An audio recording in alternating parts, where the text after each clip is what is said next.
Hello! Okay, so just this morning I was watching Carrie Fletcher's, aka It's Way Past My Bedtime's, video Bookshelf Tour 2. And basically she held up her two Sarah Dessen books. And she only had two! She only had two books by Sarah Dessen. She didn't even have my favourite Sarah Dessen book, which is, in my opinion, one of the best ones she's ever written. So I thought I'd make this book about it. And the book is The Truth About Forever by Sarah Dessen. Okay, so this is the blurb. On the outside, Macy Queen is cool and calm. On the inside, she's breaking. Silently struggling with her dad's death and spending the summer apart from her oh-so-perfect boyfriend, Macy is smiling her way through. She's fine. It's only when she meets a group of new friends, and artistic sexy Wes catches her eye, that she realises that she can wear her heart on her sleeve sometimes. Because life doesn't stop when someone disappears, and even though she's lost so much, can Macy see what she still has to gain? Okay, now, people who are thinking this is just a romance story, stop. It is not. It is a brilliant coming-of-age story, and it just happens to have romance in. And the difference between a romance story and a coming-of-age story with romance in it, they are different things. This is a coming-of-age story. So just bear that in mind. Now I'm just going to tell you a bit about the book. Macy's dad died of a heart attack, and that isn't a spoiler, because it's in the blurb. He died of a heart attack, I think, about a year before the book began, and it sort of goes into how that has affected her and her family. The main character, Macy Queen, after her dad died, she stopped running, which is what they both did together, and she didn't want to hang out with her friends who knew her when her dad was alive, so she sort of just shut everyone out, and she just sort of thought it would be better to be on her own. Now we're sort of a year on since her dad has died, and she sort of thinks that to show and to prove that she is fine, she has to be perfect. You know, she thinks if she looks pretty and gets good grades, then everyone will think she's fine and won't question, won't question and won't look deeper. And I mean, we all sort of do that. You know, people say, oh, how are you? You say, I'm fine. When inside you're actually not, but you just don't want people to know that. And there's also problems because her mum expects her to act a certain way. And Macy tries to be the perfect daughter because she doesn't want to upset her mum, but it creates problems and tensions between them because Macy tries so hard to sort of be this perfect daughter that her mum wants, but she just can't do it. And at the beginning of the book, all these cracks start to show, and then her mother doesn't know how to deal with that because obviously Macy's acted this way for a year. So her mother doesn't really want her to change, so there's a lot of tensions there. At the beginning of the book, she's also dating a boy who she thinks is perfect. And she thinks he's perfect because he has all the answers, which is a direct quote from the book. He's very intelligent, he's very driven, and it goes back in time in the book a bit and talks about when they first met. And he helped her through this bit in class that she didn't understand, and now she sort of associates understanding things with him. But because he's very intelligent and very driven, he's sometimes quite cold and unresponsive to her, which obviously is a problem if that guy is your boyfriend. Alright, and her mother sells townhouses. At the beginning of the book, her mother has this big party in their house, to try and sell the townhouses and to try and sell the company. Okay, so then there's a catering company doing the event and sort of doing all the food and that, and Macy goes into the kitchen to see how they're doing because there's been a couple of crashes and a couple of spills and things.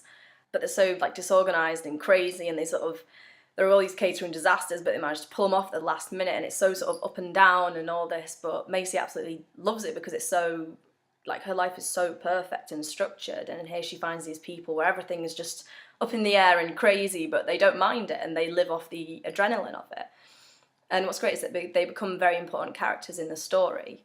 She's a bit hesitant at first, but then she starts helping them and she joins in with the catering company as a job. So you get to learn a load more about the characters, and Christy is one of my favourite characters.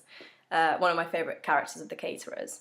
She's 17 like Macy, but when she was younger she had a really bad car accident, and this has sort of left her with these massive, I think there's one that curves all the way. She's got these massive scars on her face, and there's one here, and I think there's one down here. It's amazing because the character Christy, she doesn't see them as imperfections.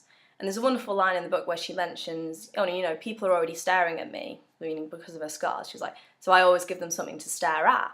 And she always comes out with these crazy outfits, like peasant blouses, and she's got stuff all in her hair and everything. She's an amazing, funny character anyway, but she's also amazing because she teaches Macy that to be perfect as a human is unattainable.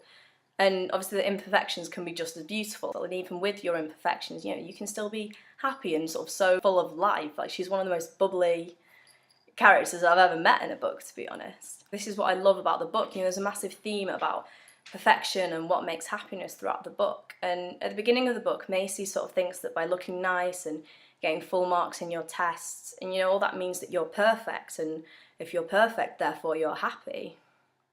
And it's just, but like throughout her summer with Wish Catering, like she meets all these different characters, and there's a load of different wonderful quotes and themes about happiness and perfection.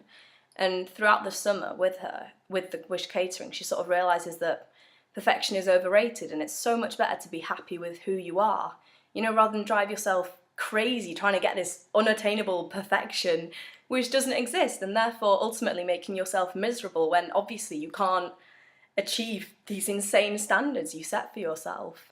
And that's why the book's my favourite. The themes it has on life and sort of perfection and happiness and friendship and families, they're so important to hear when you're a teenager.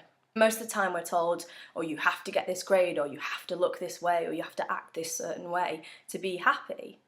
But this book sort of teaches you that happiness comes from within, and that you can still be happy without attaining all these things people tell you you have to attain. And there are so many other aspects of the book that make it amazing.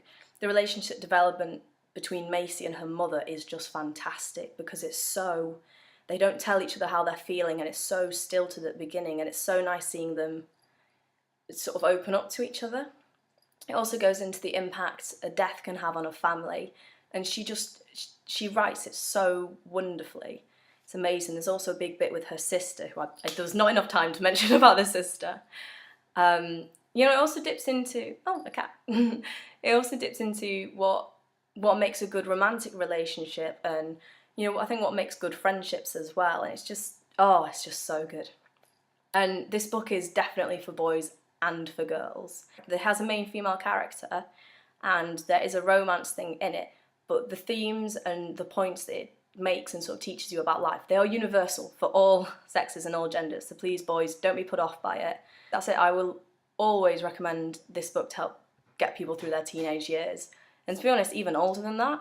I read this last year, and every time I finish it, it means something completely different to me.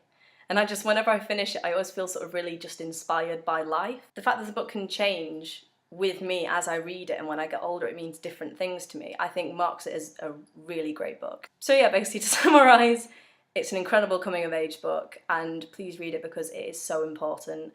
And if you're struggling through your teenage years, it could be so important to you. Bye.